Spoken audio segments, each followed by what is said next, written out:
So, hello everybody, I'm John Ainsley from Doulos. So I'm going to give you my take on UVM for a few minutes. So let's start off with the basic facts on UVM, in case any of you are not familiar with UVM. So UVM is the Universal Verification Methodology, and the reason why you should be excited about UVM, or the reason why people in the world are excited about UVM, is it helps with increased verification quality, helps with test bench and verification IP reuse, and also helps with know-how and skills reuse. In fact, know-how and skills reuse was quite a big subject that came up on Monday in verification features in the UK. And I'll tell you a few things that some of the other people said from that presentation in a few minutes. So the UVM story starts with SystemVerilog. SystemVerilog is a language that you love or hate, or maybe both at the same time. SystemVerilog has been with us for 8 years now. It's actually 8 years since we first put together a SystemVerilog training class at Doulos, and we all watched this enormous language in amazement, wondering how anything so bad ever got developed in the first place, and then wondering whether anybody was ever going to start using it. And by and large, they didn't. They just looked at it and thought, what's that? What a load of old rubbish. We're not going to touch that. And that was 8 years ago. And we've moved on a long way since then. And right now, SystemVerilog is our hottest selling training class at Doulos. SystemVerilog has now officially overtaken VHDL as the Doulos hottest selling training class. We still do a lot of VHDL training, but SystemVerilog has risen to the top. So why is that? And my take on that is that the main reason is UVM and all of those other three-letter acronyms that preceded it. So UVM, the Universal Verification Methodology, now is actively supported by all of the tool vendors, the main tool vendors, the second-tier tool vendors, the associated tool vendors. I remember the first day I downloaded UVM and got it out of the box. And I ran it on Cadence, Mentor, and Synopsys, and it really worked. It just did. It actually worked on all of the simulators immediately. On Monday, Jeff Barrett gave one of the user presentations. He works at Broadcom. And Jeff remarked that one of the challenges facing them is that there's not one SystemVerilog language. There are 3 SystemVerilog languages. And that's very much been our experience over the years. In fact, anybody who's used SystemVerilog has learned the technique of putting conditional compilation code into their code that says more or less, if Cadence, work around this bug, else if Mentor, work around this bug, and so on. And we've all done it. We did it at Doulos. Now, as of last year, I think, we've taken all of those conditional compilation directives out of our source code. Now, all of the vendors actually have got it pretty much right. And one of the reasons for that is UVM.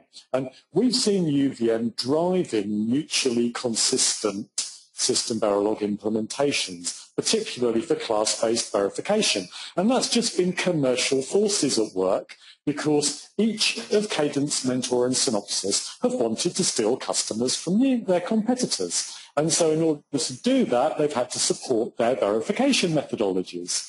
So each of the vendors has supported each of their competitors' verification methodologies, and that's meant now that the class-based features of SystemVerilog are very robustly implemented. And we have all of these multiple standard verification methodologies to thank for that. Another thing that we've seen over the years is that each time a new SystemVerilog methodology has been introduced, AVM, then OVM, and then VMM and UVM, with each new methodology there's been a significant uptake in the adoption of SystemVerilog. And the strongest of all of them is UVM. So 18 months ago, we were still running OVM training, and we would talk to customers, and the customers would say, not sure yet. UVM's only just arrived. I don't really believe it's stable yet. Let's stick with OVM or VMM. Now it's not true. Now we're running predominantly UVM training, and a lot of it, and that's really catalyzed the adoption of SystemVerilog, despite all of its faults. So it's a really interesting story. We hate SystemVerilog because it's not a very good language. We love SystemVerilog because everybody's buying into it right now. And the reason they're buying into it is it's a standard. Not it's the best solution out there, but it's a standard solution. I mean, we've already heard mentioned today of other proprietary verification languages. SystemVerilog is not the only show in town technically. There's also there's also Vera, great solutions, but hardly any new adopters these days. The new adopters are going to SystemVerilog as a business decision because it is now perceived as a standard. So in case you didn't know, UVM is written in SystemVerilog. It's raw SystemVerilog code that comes with an open source license. You do constrained random verification. It's all about building configurable, flexible test benches and verification IP reuse. People still say that with UVM you still need a methodology. Don't be under any illusions. Verification is difficult, constrained random verification is difficult, and UVM just raises the level at which you're going to work a little bit higher. It gives you a platform to build on, but you've still got to work out how you're going to use it, and you've still got to do a lot of original work. One of my friends who started adopting UVM, we delivered them a training class, which was very well received. They learned all of their UVM. The guy then came back to me a couple of months later and said, well, John, you didn't tell us that we were going to have to do a whole lot of work after we'd learnt UVM because we've got to write scoreboards. And writing scoreboards is an extremely difficult task. It doesn't matter what methodology you're using, you've still got a lot of creative work to do. So if you're a manager and you think that having your team use UVM is going to solve all your verification problems, no. It's just going to raise the platform on which you're standing a little bit so that you get some of the infrastructure and that you start to enable reuse within your team and across teams. So I shall skip through the big picture of UVM rather than giving a nitty-gritty technical presentation. If you want a nitty-gritty technical presentation on UVM, I'll give you some references at the end if you want to learn technical features. Let me talk now about options for interoperability and migration. So a very common question that we get at Doulos is from people who are already using OVM or already using VMM or already using some other methodology and want to know whether they can start using UVM and how all those things are going to work together. So in case you didn't know, UVM was originally OVM. So UVM was derived from OVM version 2.1.1. And the very first version of UVM, the UVM early adopter kit, came with a Perl script. And that Perl script says, search your OVM code, find all the occurrences of OVM and change them to UVM. Literally. So when UVM started, it was OVM, right? With all the OVMs changed to UVM. Today, UVM is actively deployed and promoted by all of the vendors. Other methodologies still exist, they're still fine, but they're not being actively promoted and developed and deployed by all of the vendors. So if you're still using OVM, it's fine, it's not broken, you can go right on using it, it's perfectly good. Mentor will continue to support you. And the same story from VMM. But the action right now, the new investment, the new development is going into UVM. So UVM adds a whole collection of new features to OVM. I'll tell you another story. We deliver OVM and UVM training, but that training ran, those two training classes kept in track for the first few versions of UVM. Now they've very significantly diverged. And when we look at our OVM training classes now, the content looks really out of date because in the course of 18 months, common practice and coding style has evolved so much. So UVM is evolving away from OVM in terms of how it's being used now. New features are being added to UVM that are not in OVM. Best practice is changing. And some features in OVM are now deprecated. So if you take your OVM code base, port it into UVM and run it, you get all sorts of warning messages coming up telling you that you're using deprecated features. Another practical warning, if you do start using UVM, UVM is highly stable. It's been stable since its inception pretty much, which is why now many companies have got confidence to jump into the market and start using UVM. There are certain features of UVM that are still a work in progress, and I refer to the runtime phasing. So from time to time, I keep an eye on what the guys in Accelera Systems Initiative Standards Group are doing, and the phasing mechanism in UVM is still a work in progress. It will change. And that's really the only caveat, the only warning, if you're thinking of writing UVM code right now. You can pretty much take any part of the UVM standard, apart from the runtime phasing, start writing your code, and know that you're working on a very stable code base that's going to stay in place for many years. But just the runtime phasing mechanisms, they are still a work in progress. They are going to change. So what do you do with all of that legacy code? Well, there's a number of solutions.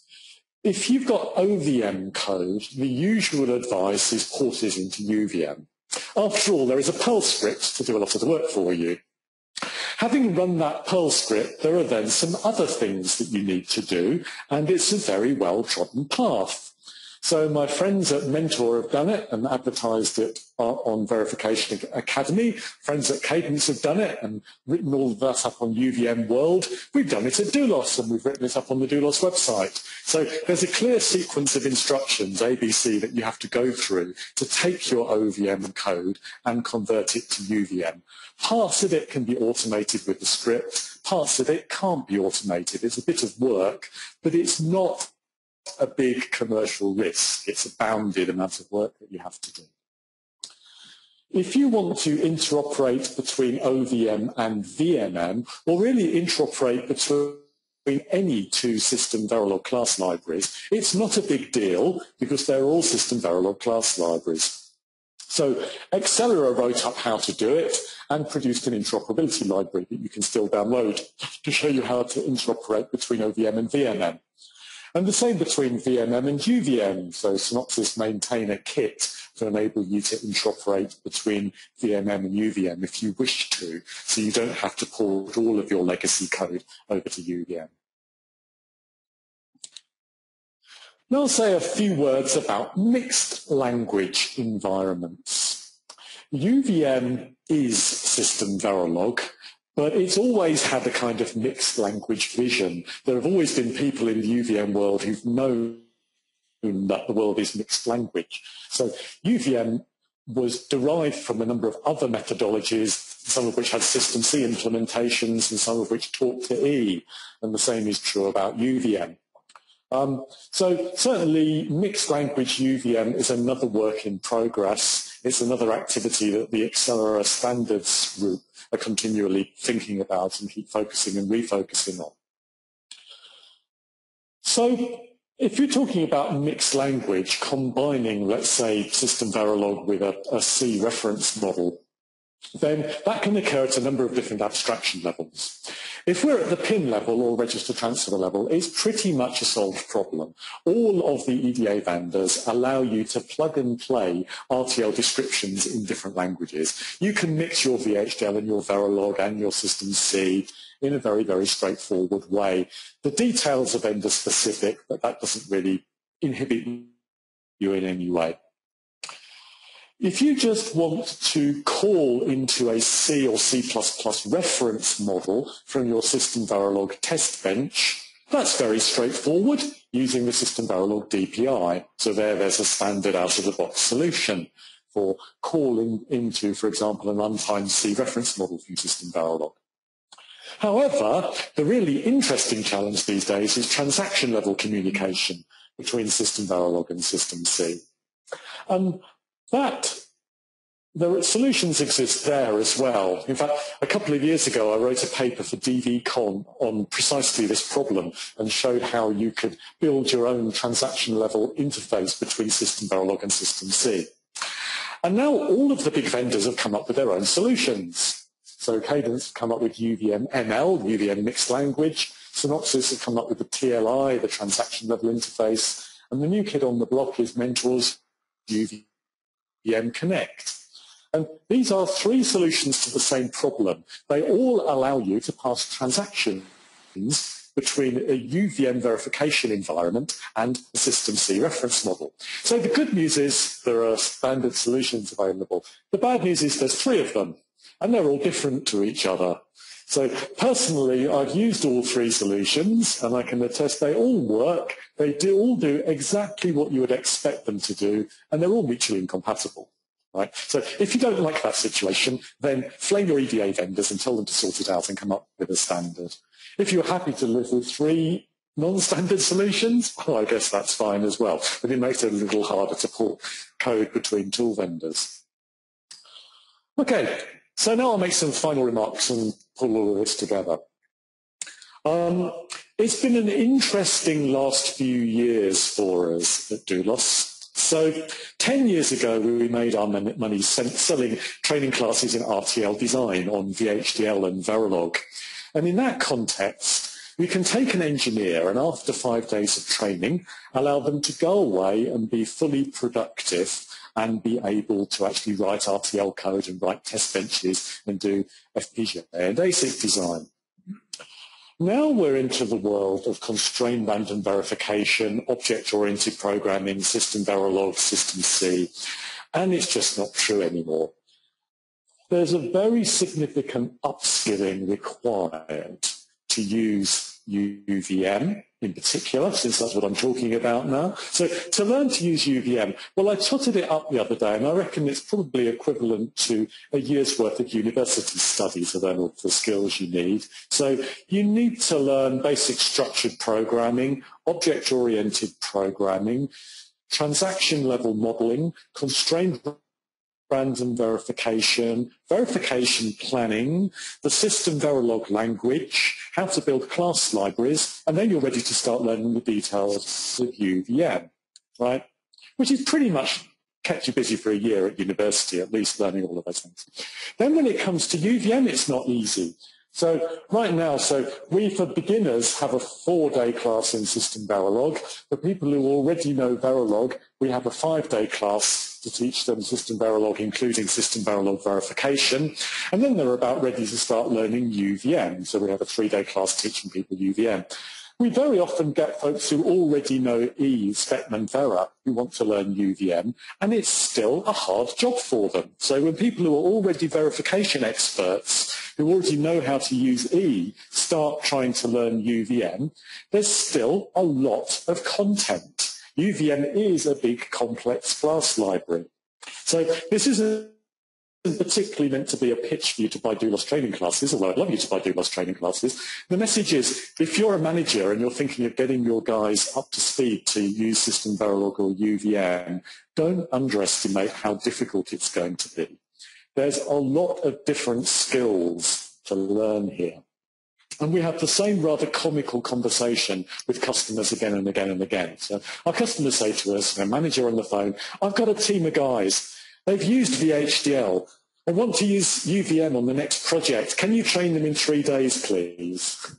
And we fall over and laugh a lot and say, well, we could split it into 5 days if you really want, but don't think that that's actually going to help you very much, because your guys are then going to have to go away and really struggle on project for a few months before they gradually get up to speed. It's asking a lot. But the best people to get in as verification engineers right now are the guys who already know object-oriented programming. Now, if you're trying to recruit people to be verification engineers, as well as all the other skills they need to do hardware verification, pick the guys who are already object-oriented programmers, because at least they will have a head start in getting the skills that they need.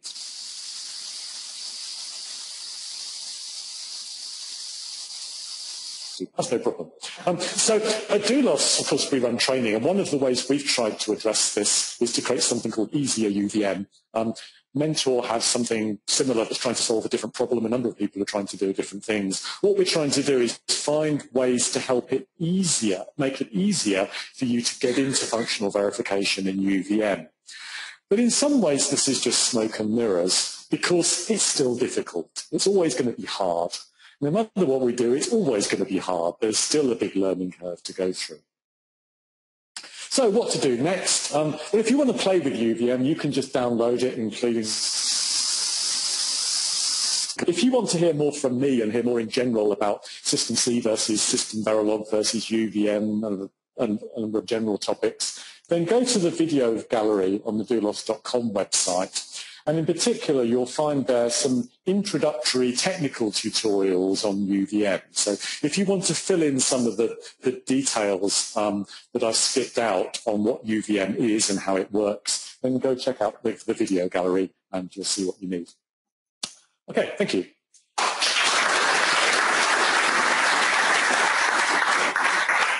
Thank you, John. Any questions for John? We've got questions as well. So, yeah. So John, thank you. So what do you recommend let's say an IP team who delivers to OVM and UVM customers? Should they do it in UVM or OVM? So, well, obviously two choices, and it's an engineering decision. You could take all your UVM code base and convert it into OVM code base and convert it into UVM. That's doable. Lots of companies have done it. It's a bounded problem. It's not such a big risk. Or you could choose to interoperate, and that's entirely possible as well. There you've just got some engineering to do to pass transactions backwards and forwards and sort out the phasing. So both of those solutions are possible. Both of them are going to cost something, but I wouldn't say either of them were a huge risk. Going forward, I would recommend UVM for the team, only because in my personal experience, that's where the tide is flowing at the moment. That's where the world is going, as in general, outside of individual local team.